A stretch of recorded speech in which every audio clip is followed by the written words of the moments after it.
Hello football lovers, berjumpa lagi dan lagi dengan Kakak Spasi. Kali ini Kakak sudah menyiapkan berita-berita terupdate seputar dunia sepak bola untuk kalian semua.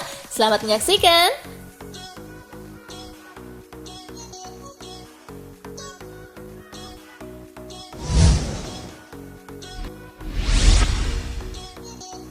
Crystal Palace versus Liverpool, dramatis, The Reds menang 2-1.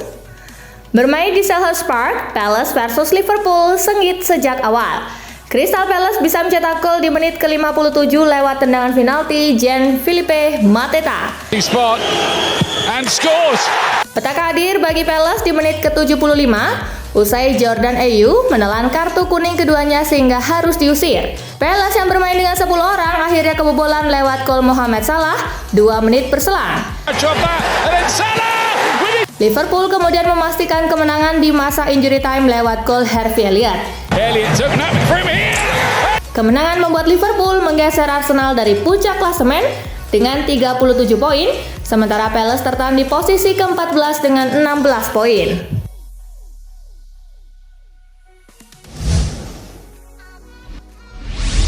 MU versus Bournemouth, setan merah diajar The Cherries 0-3. Bermain di Old Trafford, Dominic Solanke membuka kemenangan Bournemouth di menit ke-5. Philip Billing menggandakan keunggulan di menit ke-68. Disusul gol ketiga lewat Marco Senesi pada menit ke-73. Hasil ini membuat Bournemouth naik peringkat ke-13 dengan 19 poin, sedangkan MU kini berada di urutan ke-6 dengan 27 poin.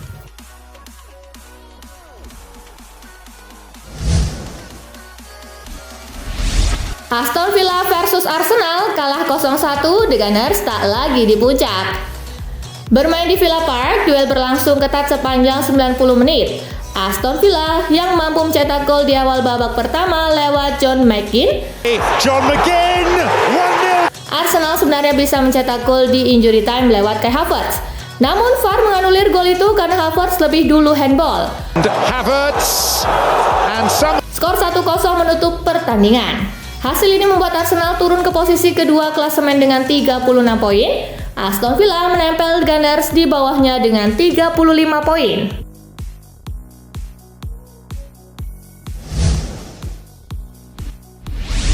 Hasil Liga Spanyol, Betis versus Madrid berakhir 1-1. Bermain di Estadio Benito Villamarin, Madrid membuka keunggulan di menit ke-53 lewat tembakan Jude Bellingham. Namun tendangan spektakuler Aitor Ruibal di menit ke-66 memastikan laga berakhir tanpa pemenang. 1 poin dari laga ini tak mengubah posisi Madrid di puncak klasemen dengan 39 poin, sedangkan Betis berada di peringkat ke-7 dengan 26 poin.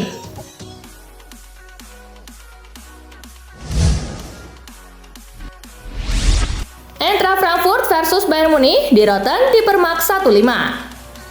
Berlangsung di Stadion Duke Bank Park, Bayern sudah tertinggal 1-3 saat paruh laga. Omar Marmoush mencetak gol di menit ke-12. Junior Dina Ebimbe di menit ke-31. Hugo Larsson di menit ke-36. Sementara gol balasan Bayern dicetak Joshua Kimmich di menit ke-44. Di babak kedua, Frankfurt bisa menambah 2 lagi gol lewat brace Junior Dina Ebimbe di menit ke-50 dan Ansgar Knauf di menit ke-60. Bayern tumbang 1-5. Di Rotten masih di peringkat kedua, usai koleksi 32 poin. Eintracht Frankfurt bergeming di posisi ke-7 dengan 21 poin.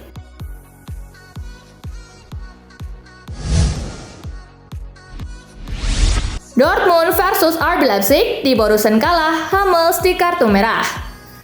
Digelar di Signal Iduna Park, di Borussen pincang sejak menit ke-15 setelah Mats Hummels di kartu merah. Unggul jumlah pemain RB Leipzig membuka skor di menit ke-32 dengan gol bunuh diri Rami Bensebaini. Namun Dortmund tak tinggal diam. Niklas Sule menciptakan gol balasan sebelum turun minum. First time ball, back post, Sula! Di babak kedua, Leipzig bisa unggul lagi lewat Christopher Baumgartner di menit ke-54. Xavi wanted the shot himself to follow. Yusuf Poulsen berhasil menciptakan gol ketiga Leipzig di menit ke-90+1. Moment for him to put the game to. Beberapa saat kemudian Niklas Füllkrug mencetak gol hiburan Dortmund di menit ke-90+3. Brandt. That's Skor 2-3 menutup pertandingan. Dortmund kini bertengger di peringkat kelima klasemen usai mengkoleksi 25 poin. RB Leipzig menempati urutan 4 dengan raihan 29 poin.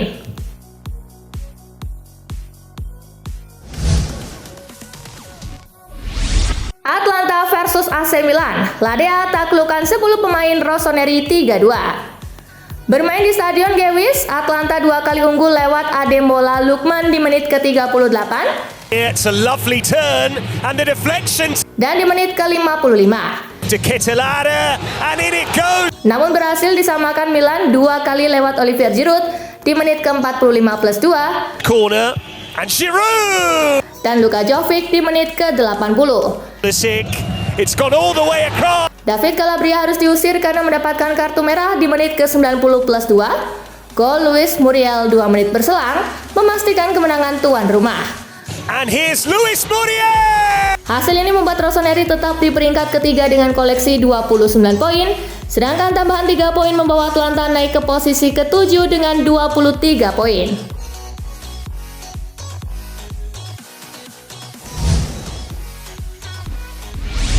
Inter Milan versus Udinese, Nerazzurri menang 4-0, kembali puncaki klasemen. Berlangsung di Stadion Giuseppe Meazza, Nerazzurri memulai dengan agresif dan menciptakan 3 gol di paruh pertama lewat Hakan Calhanoglu di menit ke-37, Here goes Cianalolo. Federico Di Marco di menit ke-42, Di Marco. dan Marcus Thuram di menit ke-44. And curled in towards Thuram. Lautaro Martinez menciptakan gol keempat Inter di menit-menit terakhir permainan. Still with Lautaro Martinez. Skor 4-0 menutup pertandingan. Berkat 3 tambahan angka ini, Inter Milan berhak atas Capolista dengan 38 poin. Udinese bergeming di posisi ke-16 dengan 12 poin.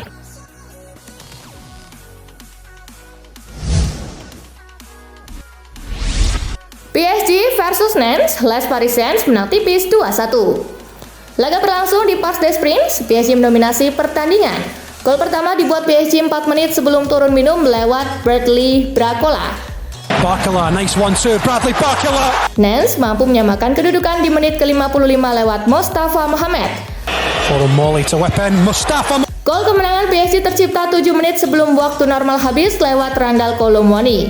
To the back post for Hernandez. Les Parisiens menang dan semakin kukuh di puncak klasemen Liga Prancis dengan 36 poin.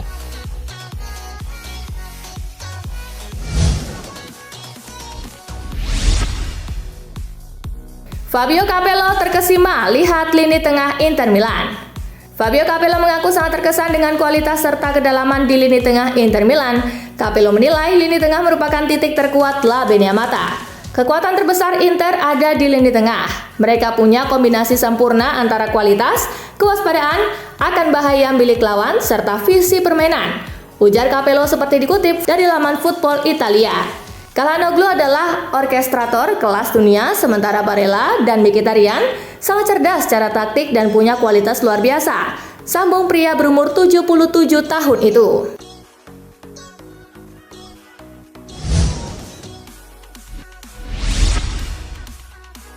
Lautaro sah jadi striker elit Inter.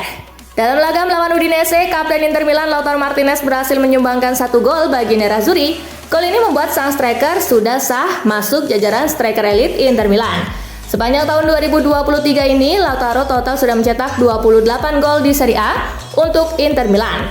Opta mencatat tidak banyak striker Inter yang mampu mencetak gol sebanyak itu dalam 1 tahun kalender.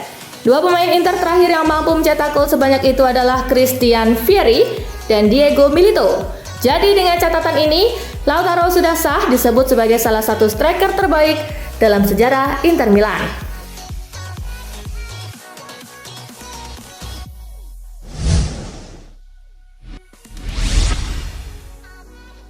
Liverpool main jelek selama 76 menit, beruntung bisa menang.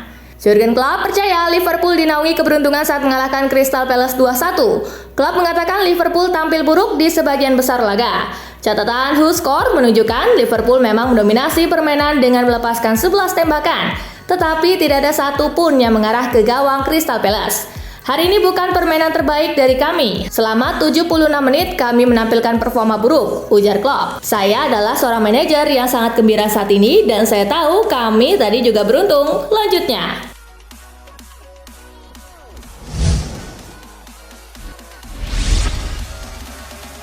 Liverpool si raja comeback Premier League. Liverpool mengalahkan Crystal Palace 2-1 meski sempat tertinggal lebih dulu. Kemenangan ini menegaskan status The Reds sebagai si raja comeback Liga Inggris. Scoka mencatat Liverpool jadi tim paling banyak meraup poin dalam kondisi tertinggal ketimbang klub-klub Premier League lainnya. Total Liverpool mampu merebut 18 angka dari laga-laga tersebut.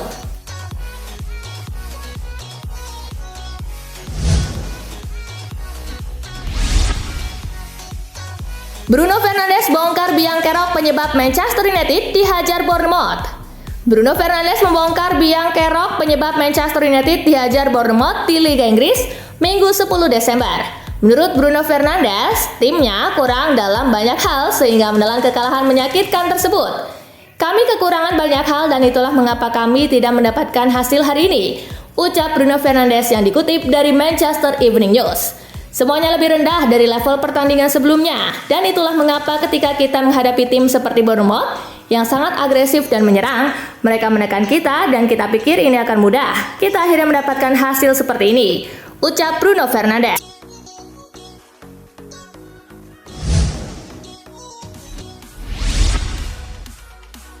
Bournemouth bikin Manchester United cetak rekor kekalahan terburuk.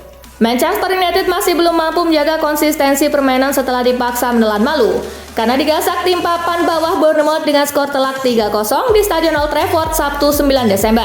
Hasil tersebut membuat Manchester United hingga kini menorehkan 18 kekalahan di semua kompetisi di sepanjang 2023. Itu menjadi jumlah tertinggi sejak terakhir kali mereka merasakan pada tahun 1989. Ini juga menjadi kemenangan pertama Bournemouth di Old Trafford.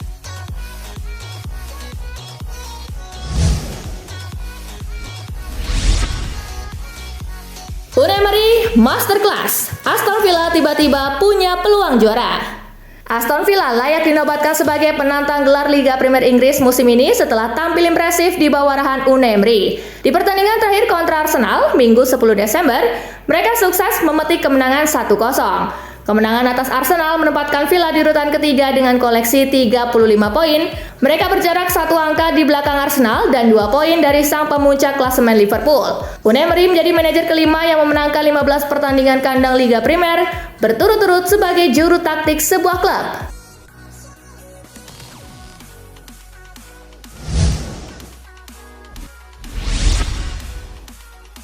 Mauricio Pochettino dukung Levi Colwill jadi kapten baru Chelsea. Pelatih Chelsea Mauricio Pochettino memberikan dukungannya kepada Levi Colwill untuk menjadi kapten masa depan dari skuad Chelsea. Pochettino menilai apabila Colwill dirasa memiliki jiwa pemimpin dan dia bisa menjadi pilihan terbaik untuk Chelsea ke depannya. Levi bisa bekerja di bawah tekanan dan itu karena karakternya. Dia mencintai klub ini, datang dari akademi dan sudah 5 bulan bermain dengan skuad utama. Semua orang menghormatinya dan ia memiliki karakteristik untuk menjadi kapten. Kami membangun sesuatu untuk masa depan, ujar Pochettino.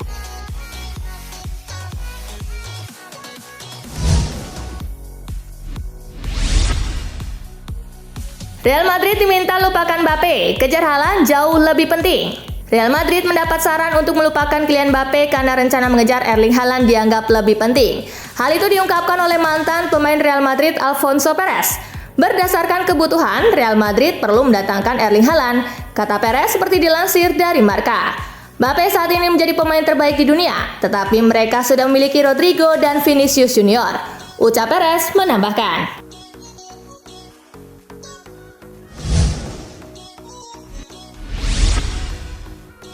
Nah itulah tadi guys, kumpulan berita menarik dan terupdate dari Kakak Spasi. Simak terus ya berita-berita terupdate lainnya dari Kakak Spasi yang pastinya akan Kakak update di Spasi Football News.